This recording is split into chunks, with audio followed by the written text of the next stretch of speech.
Subscribers to In the Beginning receive, carefully researched ebooks, detailed videos showing real woodworking projects built step by step, and exclusive timber-related material that isn't released publicly.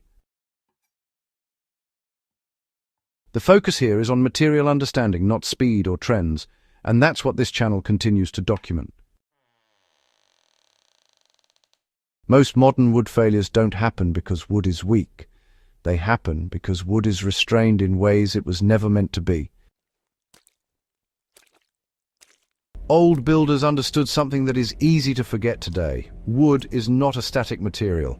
It is always responding to moisture, temperature, load, and time. Moisture was treated as a structural factor, not just a durability issue.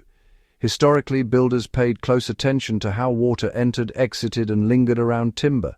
Foundations elevated sills above splash zones. Roof overhangs were extended not for style, but for drying capacity. Wall assemblies allowed airflow.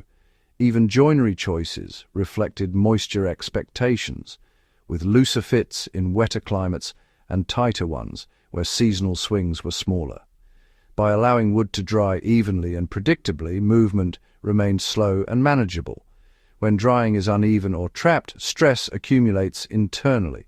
As nails, screws, and later engineered connectors became common, construction shifted toward locking components together as tightly as possible at the moment of assembly. Initially, this produces clean lines and square frames. Over time, it changes how structures age. Instead of joints adjusting gradually, stress concentrates around fasteners. Instead of seasonal movement distributing across assemblies, it localizes at weak points. Cracks form where restraint is strongest, not where load is greatest. Many failures attributed to old wood are actually failures of restraint, often introduced decades after original construction during repairs or renovations. Historic buildings that survive longest usually move the most gracefully. When you study surviving timber structures, especially those exposed to harsh environments, a pattern emerges. The ones still standing aren't frozen in perfect alignment. They lean slightly. Beams have settled into their loads. Floors slope gently. What they don't show is catastrophic splitting, widespread joint failure, or brittle breakage. Their movement was absorbed slowly, predictably, and reversibly. This isn't romantic decay, it's functional aging.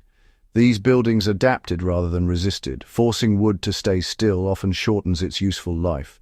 When movement is restrained, wood compensates internally. Fibers compress permanently. Microfractures develop. By contrast, when wood is allowed to move, stress is released incrementally. The structure changes shape slightly but retains strength. Durability isn't about preventing change, it's about managing it. Understanding this matters beyond historical curiosity. Whether you're restoring an old structure, building a long-term shelter, or choosing materials for off-grid living, the principles remain the same. Wood behaves according to physical laws, not building codes or trends. Tools have changed, materials have diversified, but timber still responds to moisture, load, and time exactly as it always has. Ignoring that doesn't make it stop, it just delays the consequences. Old builders didn't have better wood, they had better expectations. Letting wood move is ultimately about respecting the material.